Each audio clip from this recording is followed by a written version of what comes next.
오늘의 성경 말씀은 마태복음서 28장 19절 20절 말씀입니다.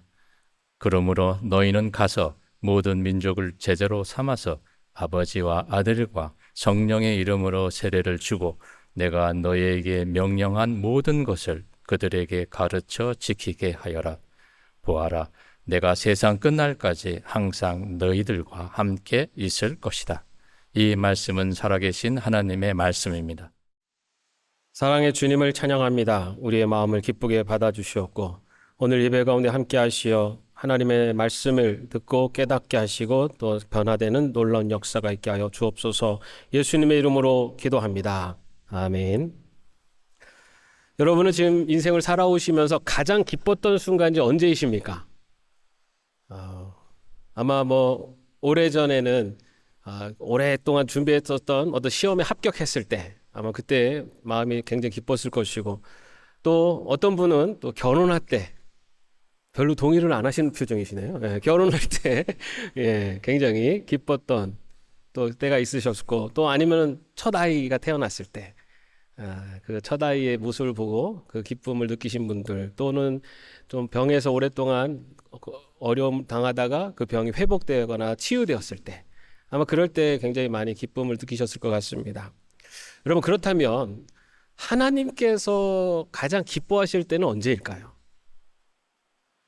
하나님께서 가장 기뻐하실 때, 하나님께서 언제 가장 기뻐하시는지 성경 말씀에 이렇게 기록되어 있습니다. 내가 너에게 이르노니 이와 같이 죄인 한 사람이 회개하면 하나님의 사자들 앞에 기쁨이 되느니라. 죄인 한 사람이 회개하는 것, 다시 말해서 한 영혼이 하나님의 품으로 돌아올 때, 그때 하나님이 가장 기뻐하신다는 겁니다. 우리가 성경에서 보는 것처럼 잃어버린 양 한 마리를 찾았을 때 그 목자의 기쁨, 그리고 잃어버린 드라크마를 찾았을 때 그 여인의 마음, 그리고 집을 떠난 아들이 돌아올 때 그 아들을 향해 달려가며 그 아들을 품는 그 아버지의 마음, 이처럼 잃어버린 한 영혼이 돌아올 때 그때 하나님이 가장 기뻐하신다는 것입니다.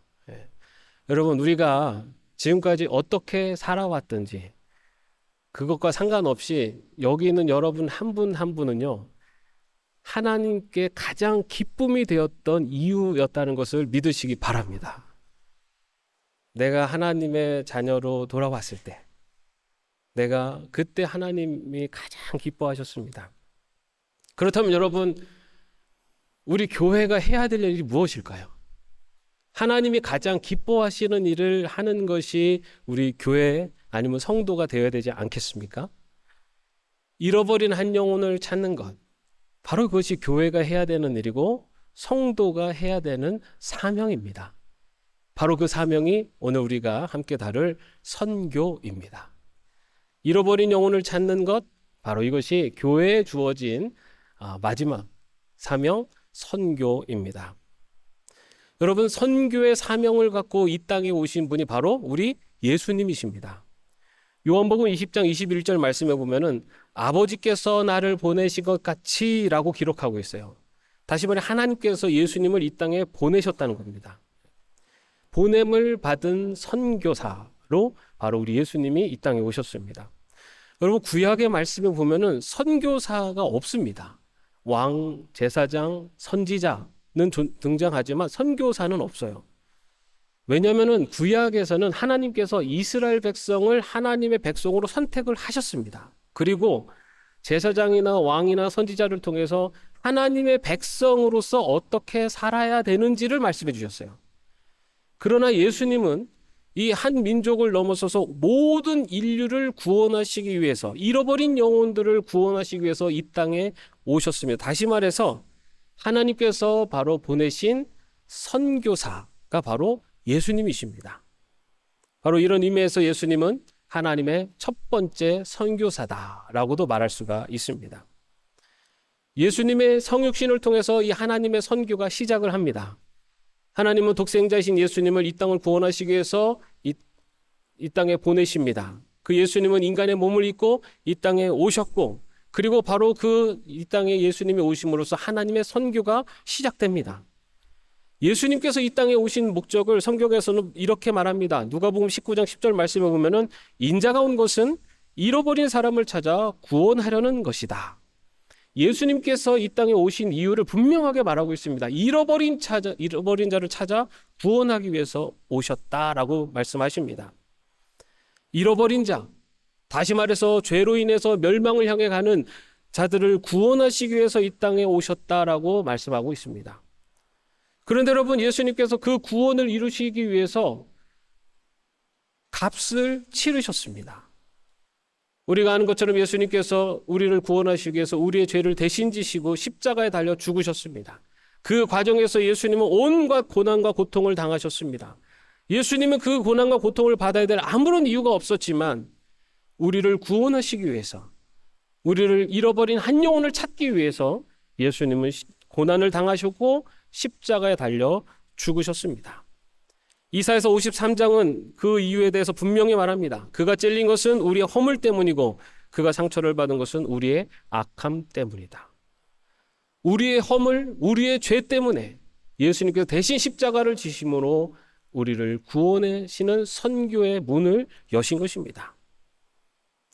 그 예수님의 고난과 십자가 은혜로 구원받은 사람들, 바로 예수님께서 이 땅에 오신 선교의 사명을 이루셨기 때문에 구원받은 사람들이 바로 여기에 앉아있는 우리들입니다.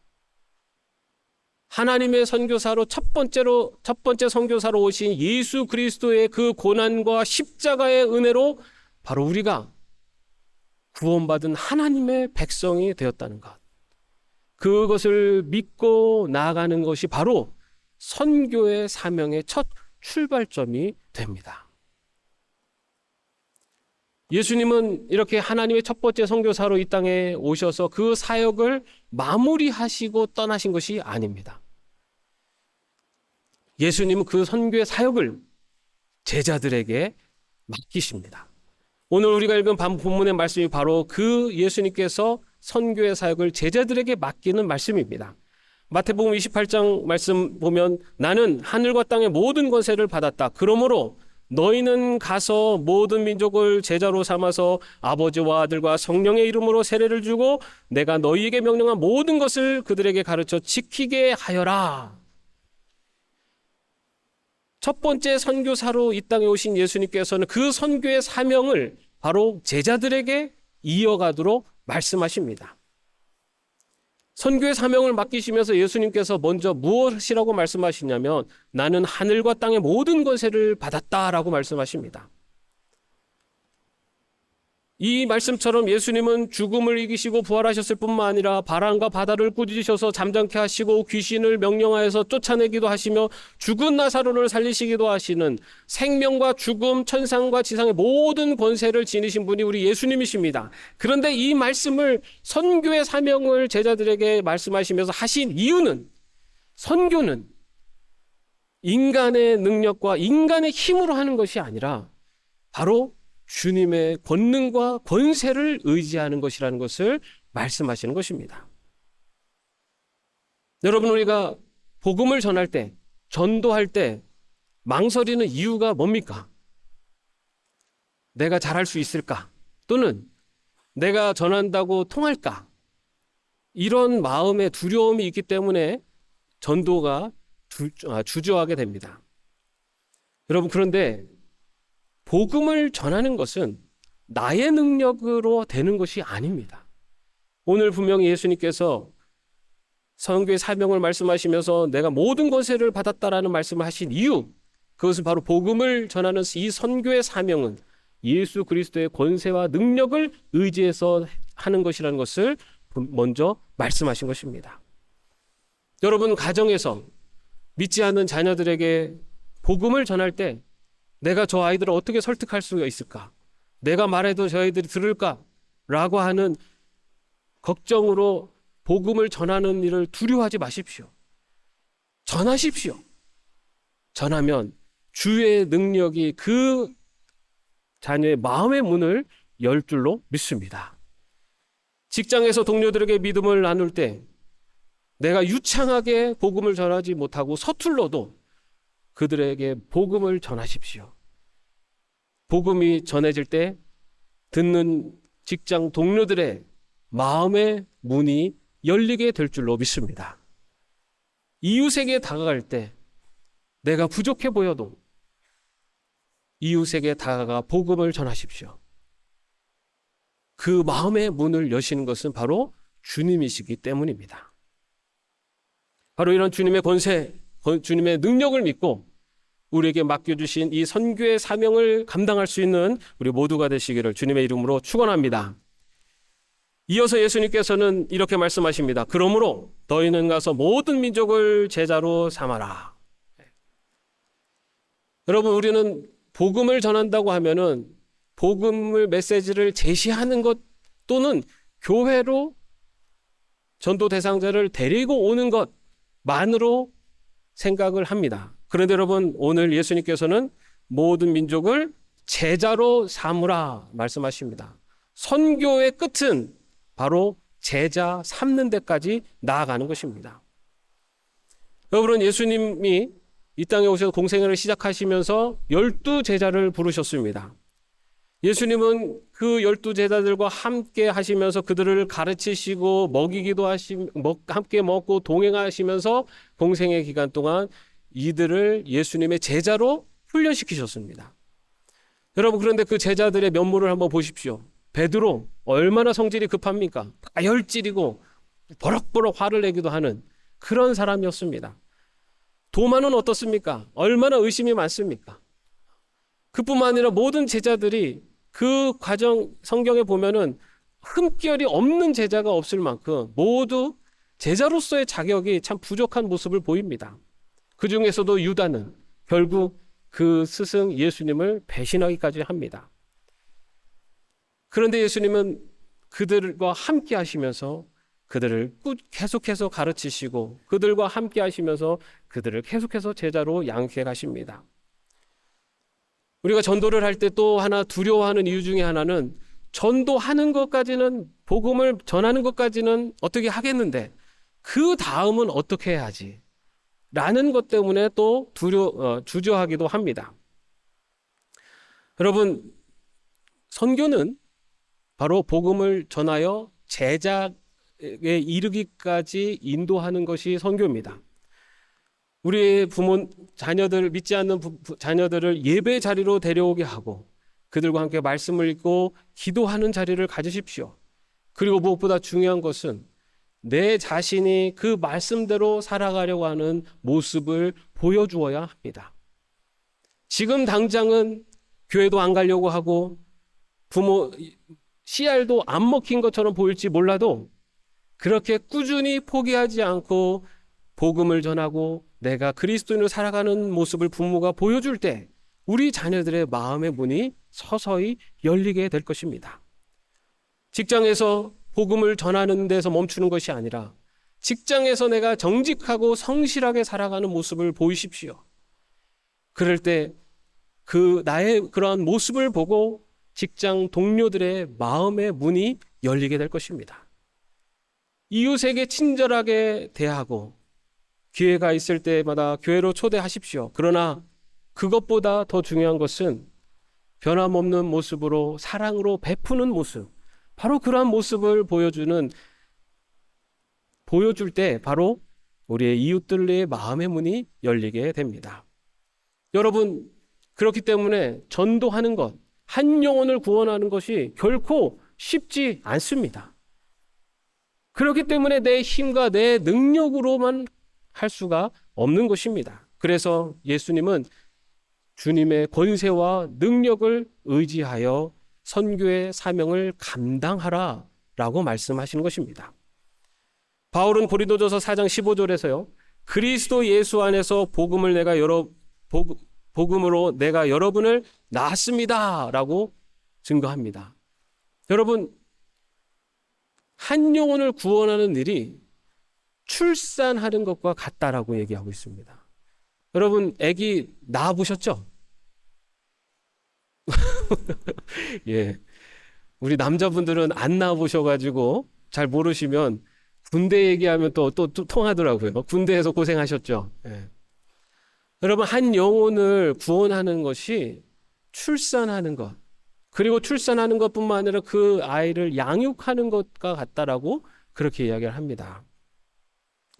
여러분, 그렇기 때문에 우리가 정말 마음속에 품는 하나님의 구원의 은혜를 받기를 원하는 누군가가 있다면 그 영혼을 구원하기 위해서 끝까지 포기하면 안 됩니다. 아무리 힘들어도, 아무리 변화가 없는 것 같아도 포기하지 않고 계속해서 복음을 전하고, 또 그 마음의 문이 열릴 수 있도록 우리들의 삶의 모습을 통해서 계속해서 삶으로 설득해 나갈 때, 바로 하나님의 능력의, 주님의 능력의 권세가 우리 그 마음의 문을 열고 결국 영혼을 구원하는 놀라운 역사로 일어나게 될 줄로 믿습니다. 바로 이처럼 이 선교의 사명을 제자들에게 주셨습니다.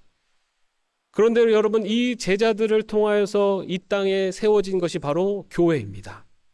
따라서 이 선교의 사명은 교회에 주신 사명이기도 합니다.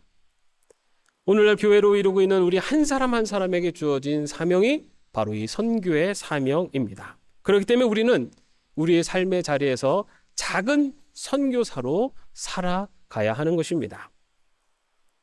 가정과 직장과 이웃과의 관계 속에서 선교사로 살아가는 것, 그것이 바로 오늘날 우리에게 주어진 성도로서의 사명이며 어떤 교회에 주어진 사명입니다. 그렇다면 우리는 선교사로서 어떻게 살아야 할까?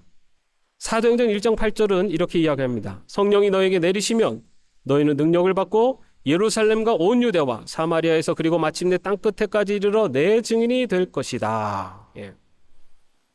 선교의 사명은 바로 성령과 함께 선교의 사명을 감당해 가야 한다는 것을 사도행전 1장에서 말하고 있습니다. 여러분, 우리는 지금 성령의 시대를 살아가고 있습니다. 지금 우리와 동행하시는 분은 성령님이십니다. 그 성령님이 바로 우리 안에 임재해 계십니다. 그렇기 때문에 선교의 사명을 감당하기 위해서 우리가 의지해야 될 분은 바로 성령 하나님이십니다. 여러분, 우리가 복음을 전할 때 주저하는 마음이 들 때 그때 성령님께 기도하십시오. 성령님, 내가 복음을 전할 수 있는 용기를 주옵소서. 그리고 이 복음을 듣는 나의 아들, 나의 딸, 그리고 내가 사랑하는 나의 친구의 마음의 문을 열어주옵소서 라고 하며 성령과 함께 선교 사명을 감당해야 합니다. 또한 전도한 사람을 계속해서 제자로 양육해 갈 때도 우리는 성령님과 함께 그 양육의 과정을 나가야 합니다. 아무리 답답해도, 때로는 속상해도 성령님, 답답해도 속상해도 인내할 수 있도록 하옵소서. 나 같은 사람을 구원하신 예수님의 그 사랑으로 이 부족한 영혼을 긍휼히 여길 수 있도록 인도하여 주시고, 이 영혼을 주님께서 제자로 삼아 주옵소서 라고 하며 성령님과 함께 동행하며 나아갈 때 우리가 선교의 사명을 감당해 나갈 수가 있는 것입니다. 이렇게 성령의 능력으로 선교의 영역을 점점 확대해 나가는 것, 그것이 바로 선교회가 추구해야 되는 방향이기도 합니다. 사도행전의 말씀에서 선교는 예루살렘에서 시작하여 땅끝까지 이르러야 한다라고 말씀을 하고 있습니다. 여러분, 예루살렘은 가장 가까운 우리의 가정, 또 우리의 교회라고 할 수 있습니다. 그리고 유다는 그 우리가 속한 이웃, 또한 우리의 사회라고 할 수가 있습니다. 또한 사마리아는 관계가 어려운 이웃 또는 사회적 거리감이 있는 나라와 민족이라고 할 수가 있고, 땅끝은 복음이 전해지지 않은 모든 나라 민족을 말합니다. 여러분, 바로 우리의 선교는 예루살렘, 여러분의 가정에서부터 시작되어야 합니다. 그리고 또한 선교는 우리 교회로부터 지역사회로 확장해 나가야 합니다. 우리 교회도 이러한 선교 사업에 동참을 하고 있습니다. SOS팀이 어려운 이웃들을, 또 어려운 교회들을 도와서 또 수리를 하며 봉사를 하고 있고, 임용 선교팀이 어르신들의 머리를 손질하면서 봉사하며 복음을 전하고 있고, 인영극 선교팀에선 작은 교회와 요양원을 방문하면서 예수님의 사랑을 전하고 있고, 우리 꽃꽂이 선교팀, 또 우크렐레 선교회, 또 어려운 교회를 섬기는 많은 손길들을 통해 우리는 선교에 동참하고 있습니다. 그뿐만 아니라 해외 선교사들을 후원하며 기도로 동역하고 있고, 단기 선교를 통해 또한 해외 복음을 전하는 일에 직접 참여하기도 합니다. 많은 분들이 보내는 선교사로서 함께 기도하며 후원하고 있습니다. 이처럼 선교는 바로 우리의 가정, 또 우리의 교회로부터 시작되어져서 점점 그 영역을 확장해 나가야 하는 것입니다. 사랑하는 성도 여러분, 우리에게 주신 이 선교의 사명, 그것은 교회뿐만 아니라 여기에 있는 우리 각자에게 주신 선교의 사명이기도 합니다. 우리의 가정을 돌아보십시오. 복음이 필요한, 영혼의 구원이 필요한 우리의 가족이 있습니까? 우리의 친척, 친구들 중에 내가 사랑하는 누군가가 아직도 구원받지 못한 영혼이 있습니까? 여러분들은 그들을 바라볼 때 어떤 눈으로, 어떤 시선으로 바라보고 계십니까? 어쩔 수 없다고 포기하고 계십니까? 선교의 사명은 우리에게 선택으로 주어진 것이 아니라 의무로 주어진 것입니다. 내 가정 안에 또는 내 주변에 내 친구, 이웃들 중에 믿지 않는 누군가가 있을 때 그 영혼을 긍휼히 여기며 그 영혼을 구원하기 위해서 최선을 다하고 노력하는 것, 그것이 바로 선교의 사명을 받은 하나님의 백성이 나가야 되는 신앙의 모습인 줄로 믿습니다. 우리는 지난 몇 주 동안 교회 사명에 대해서 말씀을 나눴습니다. 예배는 하나님을 높이며 하나님을 만나는 자리입니다. 교육은 말씀으로 제자들이 세워지는 길입니다. 봉사는 주님을 섬기며 주님의 섬김을 따라서 사랑을 흘려보내는 통로이며, 친교는 함께 떡을 나누며 한 몸을 이루는 은혜입니다. 그리고 이 선교는 교회의 존재 이유이고 나가야 될 방향입니다. 예배는 우리를 함께 모이게 하고, 교육은 우리를 진리 위에 세우고, 봉사와 친교는 우리를 하나로 만듭니다. 그리고 선교는 우리를 세상으로 보냅니다. 교회라는 곳은 이렇게 모이고 세워지고 하나가 되어 흩어지는 것이 바로 교회의 리듬입니다. 오늘 주시는 말씀에 순종하여 예수님을 따라 작은 선교사로 살아가는 저와 여러분이 되시기를 바랍니다. 주의 능력을 의지하여 우리의 삶의 자리에서 작은 것부터 실천하시기 바랍니다. 주님을 의지하여 포기하지 말고 끝까지 한 영혼의 구원을 위해서 기도하며 나아가시기 바랍니다. 동행하시는 성령님, 그 성령님과 함께 선교의 사명을 감당하여 나가는 저와 여러분, 우리 예담교회가 되기를 주님의 이름으로 축원합니다. 기도하겠습니다. 사랑과 은혜가 풍성하신 하나님, 오늘 말씀을 통해 예수님께서 하나님의 선교사로 이 땅에 오셨음을 깨닫게 하시니 감사합니다. 예수님께서 우리를 위해 성육신하시고 십자가에서 죽으셨고 부활로 우리를 새 생명 가운데 살게 하셨음을 다시 한번 생각하며 마음에 새기게 하시니 감사합니다. 주님, 우리도 작은 선교사로 부름받은 존재임을 믿습니다. 가정에서, 직장에서, 학교에서, 이웃 가운데에서 예수님의 향기를 전하는 증인이 되게 하여 주옵소서. 우리의 말과 행동, 작은 친절과 기도가 복음의 씨앗이 되게 하시고 그 씨앗이 자라 많은 영혼이 주님께 돌아오게 하여 주옵소서. 특별히 우리의 교회를 선교하는 교회로 세워주셔서 예배로 모이고 말씀으로 세워지고 사랑으로 하나 되어 세상으로 흩어지는 교회 되게 하여 주옵소서. 한 영혼이 주께 돌아오는 것을 가장 기뻐하시는 예수 그리스도의 이름으로 기도드립니다. 아멘.